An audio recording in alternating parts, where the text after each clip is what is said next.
So now we're going to put our left hand on the cello.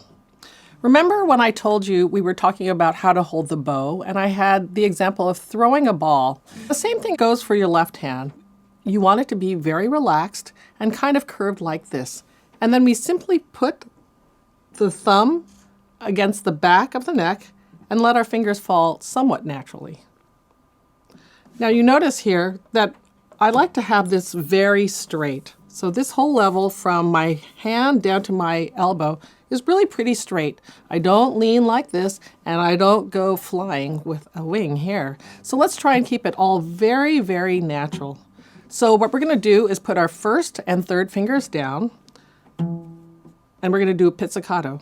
So I'm going to just play first three notes, D, E, F sharp. Now what I want you to notice is when I'm playing the F sharp, all my fingers are down. I don't go like this or anything like that. I just keep them all in a row so I can remember where I had them when I first started.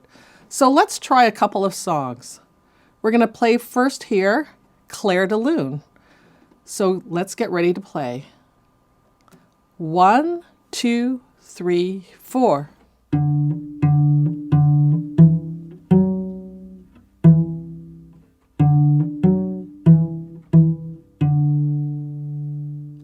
Now let's try that with the bow.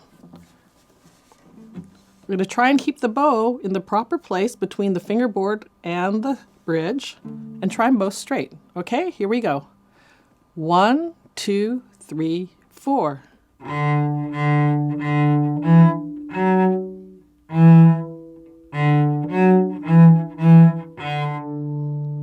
Good.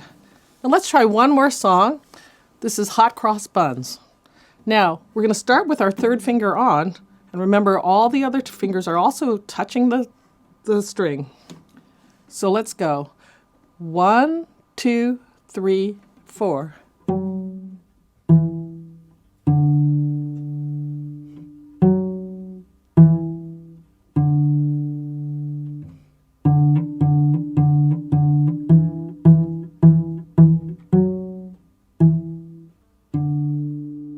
Great. Let's try that now with the bow. So we'll get our fingers ready.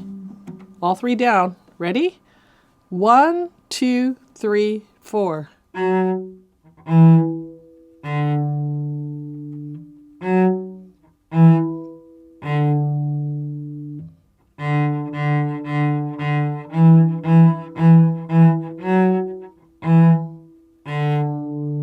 Great job.